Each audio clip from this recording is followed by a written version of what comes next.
guys, it's your boy, my hero, the best young football analyst. So if you're new to this page, please do subscribe and hit the like button. So today's game will be Cape Town City versus Kaizer Chiefs. The Citizens,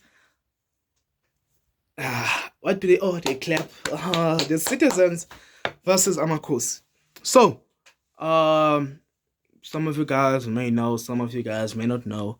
Yesterday it was my first time going to the stadium, going to watch a game to the stadium. I usually watch on TV. So yeah, I went to go to the stadium. My first match in a stadium is against a team. It's against my own rival. Nah, something is shaky. Maybe my future wife will be a Chiefs fan. You never know. So yeah, I went to watch the game, and it was a boring game, you know. I expected goals, you know. I expected at least a 1-1 draw, 2-2 draw.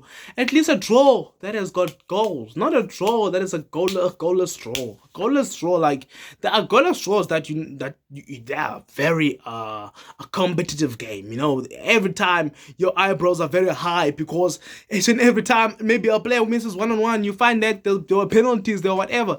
But yes, Kevin Johnson tactically was brilliant than Eric Tinkler.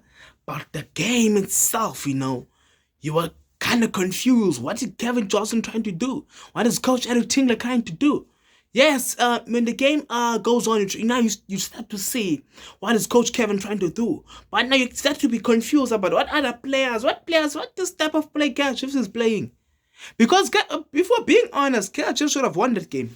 As much as the ball position doesn't favor them, because they had 45% ball position, Cape Town City had 55% ball position, and they had fewer passes than Cape Town City.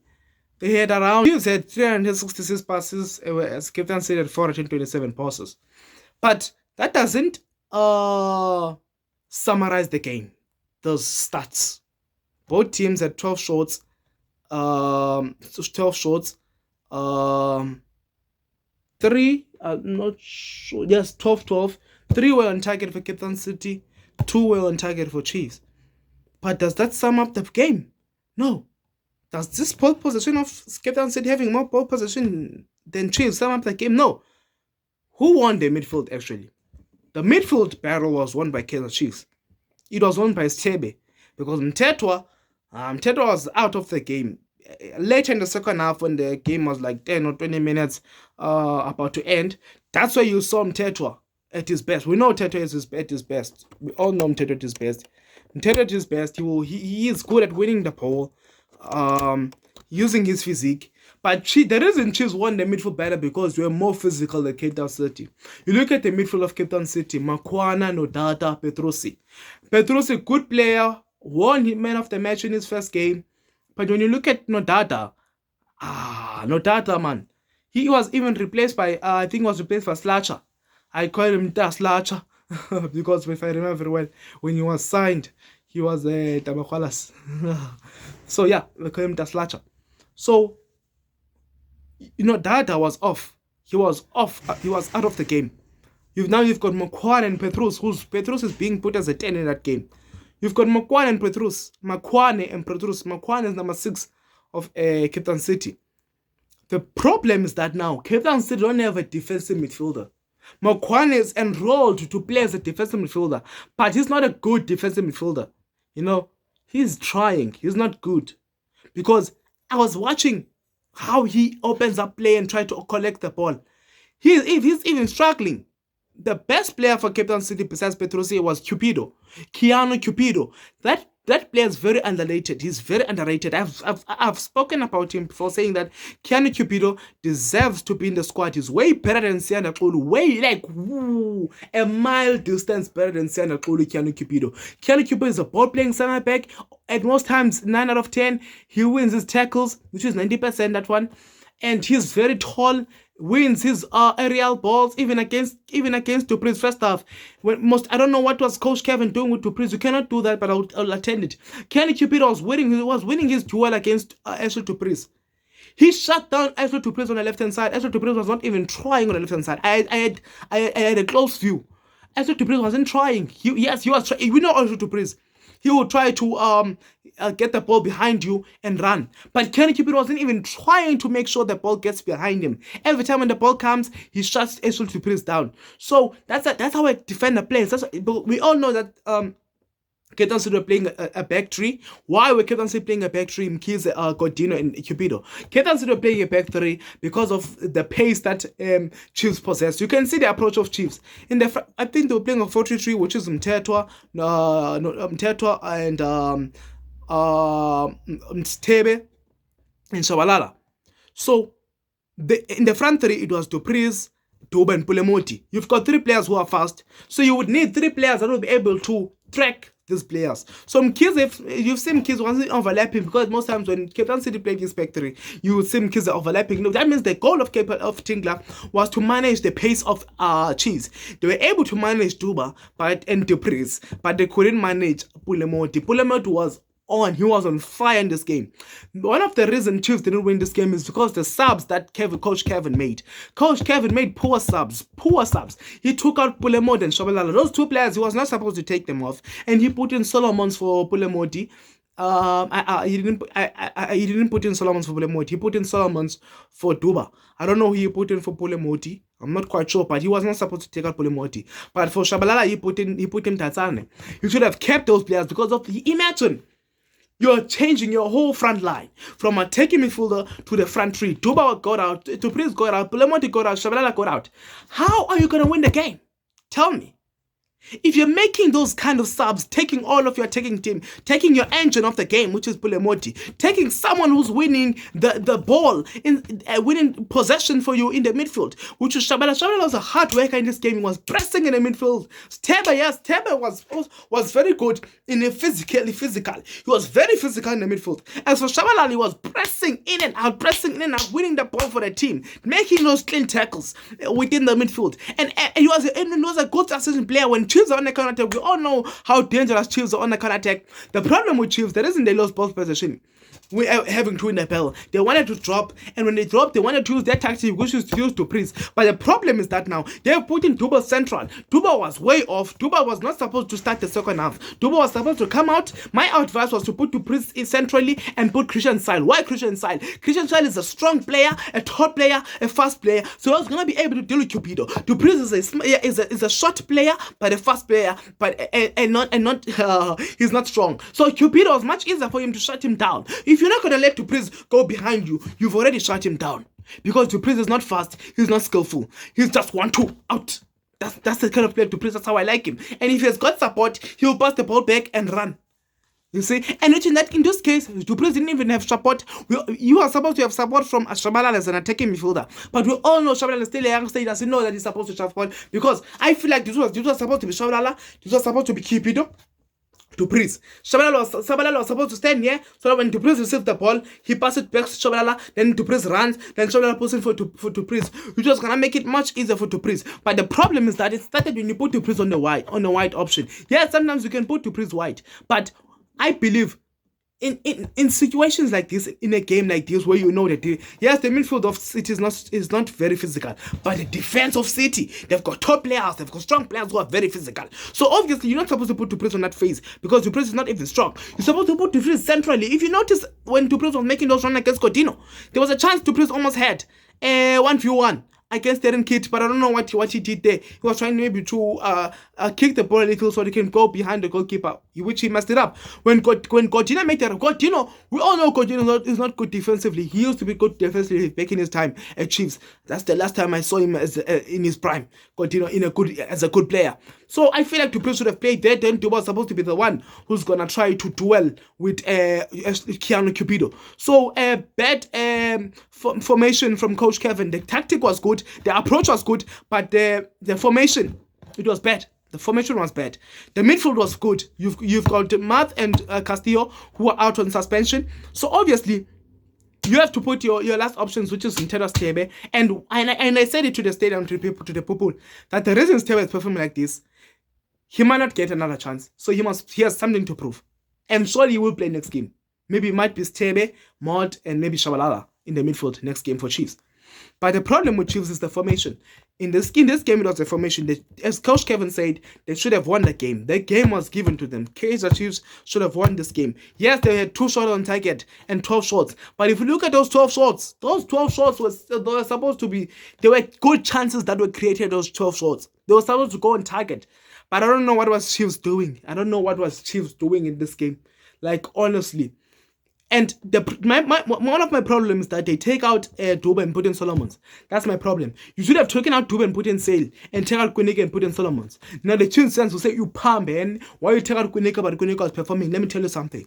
Kwinika was performing defensively, but not offensively. That's why the right-hand side of Chiefs was whack. It was whack. It was off. You were supposed, later in the game, maybe 60 minutes in the game, take out Kwinika, put in Solomons. Solomons is also good defensively, so that you can have a wide, so that your the right hand side can be switched on. You've got Sel, you've got Solomons. They've worked with each other, so obviously they will be able to deliver the job. So you were supposed to put in Solomons around 60 something. Sel, put him the moment the second half start. Sel was supposed to come in for Duba. Then there around 70 something, you take out this player. Dupriz, because Dupriz was off, and maybe put in then you can put in Chivaivar. You see, that's how they were supposed to display the game. But the subs of Coach Kevin and the formation, it let him down. That's the reason Chiefs didn't win this game. As for Coach Eric Tingler, what I can say is he lost the tactical battle. That's how football plays. In order to win the midfield, it must be a tactical battle between the two coaches, in which Coach Eric won ball possession because he was always building from his center backs. And we know Kiani Kubit how composed he is. But there were few passes that were stringed in the midfield for Cape Town City when Mukwane would drop. But my problem with Mukwane is that he drops, but when he doesn't drop in a crucial moment. Because he will drop and collect the ball and move, and he doesn't move. When he collects the ball, it's a back pass. He collects the ball, it's a back pass. He collects the ball, he passes. He's not someone that collects the ball and tries to turn and off. You know, like there's a Mukwen. 2 players are passing him. The moment he turns, you know, you've eliminated 2 players. Now you can attack. Now the opponent will panic. They'll panic. Now you two have got that confidence that you've just eliminated 2 players. So he's not that type of defensive midfielder. The type of defensive midfielder that in order for him to attack, you'll have to make a 1-pass and move. In which that way, that kind of costed him somehow.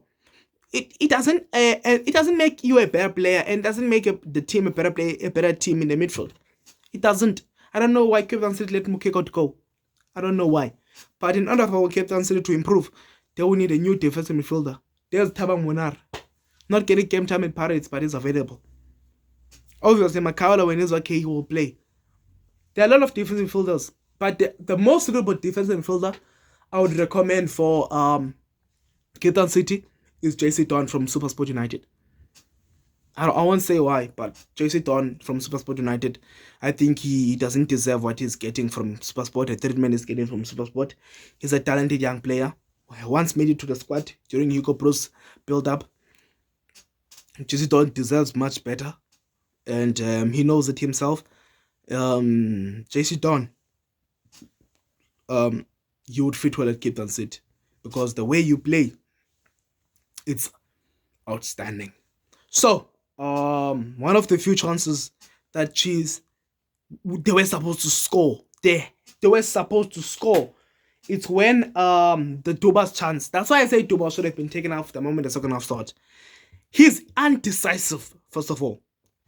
He was very undecisive. I know he's a young player, but at most times you don't see him making those types of decisions.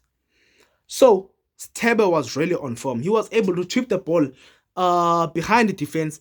Godino saw and was able to read that ball, and he was running. As you guys can see on the video, Stebe chipping the ball over the defense. Godino realizing and chases Duba. What I like about Godino in this situation, he knows that Duba is a right-footed player, so he then chases Duba on the left-hand side. But for Duba to shoot the ball with his inside foot, it's a very poor decision from him. What he was supposed to do is he was supposed to hit it with his outside foot. So that ball was gonna be in if he had hit it with his outside foot, to show that that's a poor decision. When he hit it his inside foot, it goes over the net. It goes over the pole. Not even a shot on target, not even a save from the goalkeeper. So Those are the types of decisions the Chiefs players were making that cost them the game. You know, Duba should have been out and putting Christian Sale. You know, Sale is a dribbler. He's a good dribbler. Sale, he's improving day by day. Sale will do it. What the best thing about Sale is it's Samba. He will do a Samba and pass you. I believe Sale was gonna be the only player for Chiefs on the right hand side that was gonna be able to deal with Cupido, because Cupido is a, what can I say? Cupido is a Britain wall. He's a British wall. You know, he's a Great Wall of China. He's a China wall. You know that great. I do history. He is the Great Wall of China. No one passes easily by Cupido. Even Saleng, I doubt. Maybe Mshishi can, obviously. Even Lodge, I doubt. Cupido. Cupido. He's the best of the best. The best of the best. He's very gifted a player. Very gifted. Deserves to be in the squad. Coach Yuko, please, man. So one of the chances that Chiefs would have taken is the corner kick. I don't know what's with Chiefs with inside foots.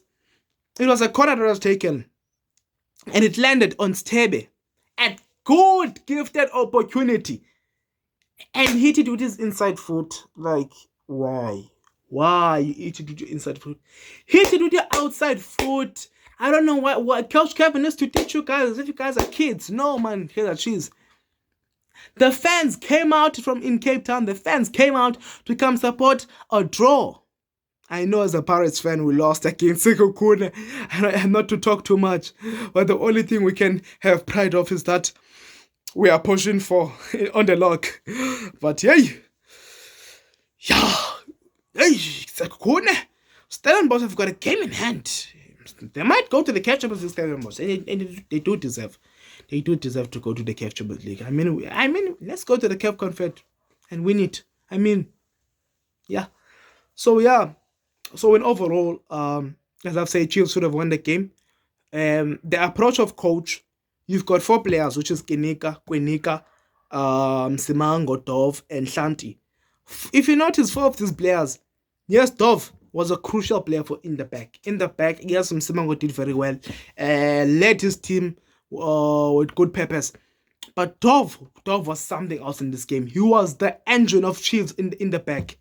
At the back, he was the engine of Chiefs. The way he was shutting down every ball that was coming in, he was spot on. Even Sfiso Shanti not letting Rhodes, not Gonzalez. Well, I even said to my father that Chiefs Gonzalez will give Kwenika some problem, but no. Gonzalez was off. He was off, Gonzalez. I don't know why. My other problem is Kanye Samayo. He even cried when he was coming out because the fans booed him. I think, and maybe because since he had a bad game. I don't know what's wrong with Chiefs fans, you know. Like, yeah, you hardly see this from Sundowns and Pirates fans. This is a South African player. This is player, you guys might need him in the future. What if in the future he will play for Chiefs? But he would have played for Chiefs, but the support. If you remember Patrick Mayo, it's Patrick Mayo, right? The father of Mayo, who played in Chiefs. I don't know why they give Mayo such treatment, Chiefs fans. Is it because he scored the goal last time when you guys met before the game yesterday?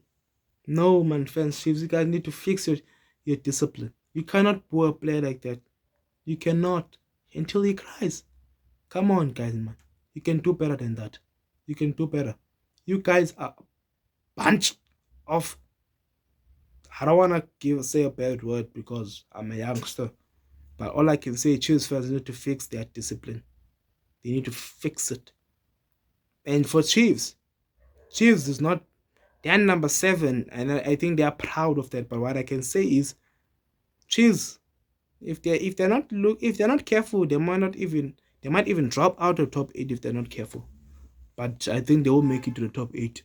But I don't think they'll make it in the top 5. They've got the team to make it in the top 5. They've got the coach. You know, my problem with Coach Kevin, he will put a good lineup. He will play well. But his formations and subs, they always mess the game for him. And he needs to improve on that. He needs to improve on his making of subs. If I would tell you the subs that were supposed to be made in that game, Quinika should have gotten out for Solomons.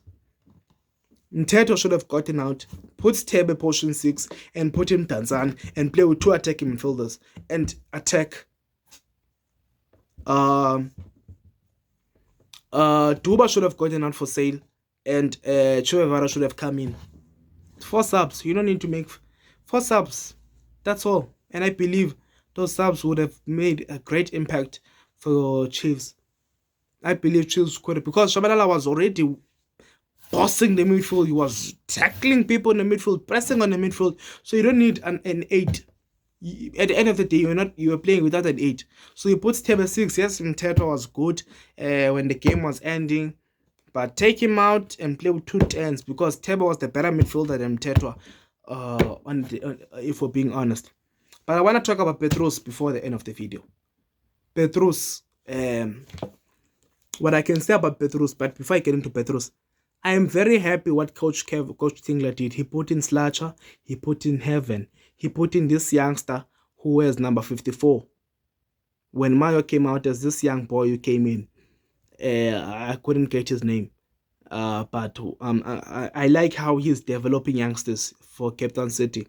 And within the few, and I've said this, and I'll say this now, Stellenbosch, Cape Town City, those 2 clubs in the next 10 years, 5 years, they will be dominating the South African League, especially Stellenbosch. Stellenbosch will be dominating the South African League very time soon. Anytime soon, Stellenbosch will dominate the South African Premier League. Stellenbosch will do so. They've got one of the best players. They've got the second best. They've got the 3rd best attacking midfielder in the South African Premier League. Themba Zwane, Patrick Masongane, and Andre de Jong. People like to underrate Andre de Jong, whereas I believe that he's the 3rd best attacking midfielder in the Premier League, and he's always proven that. And at some point, I would say Andre de Jong is better than Patrick Masongane. But Patrick Masongane has been given game time and has been consistent within that game time. Whereas Andre de Jong, even Stellenbosch itself has been underrating him, putting him on the bench and putting in Palas and Adams and Mdoli. But now they are starting to realize the quality that Andre de Jong contains, and they are starting to play him. But about Petrus, this was his debut, a youngster, a young boy who was number 19. And there was a chance he got there. As you guys can see on the video, you see Petrus holding the ball. You see all Chiefs players looking, not pressing Petrus. When they see Petrus about to shoot, that's why they press him. And Petrus takes the shot. Bruce Fuma, what a save! Because if he was gonna try to disrespect that ball or undermine that ball and try to hold it, it could have been a goal. It could have been a goal. Or it could have been a rebound. And what if there was a Cape Town City play? So a good shot from Petrus, a well-deserved man of the match. And that's all for today. So if you're new to this page, please do subscribe and hit the like button. So thank you for watching. And I've said it again. I'll say it again. Please subscribe. Thank you.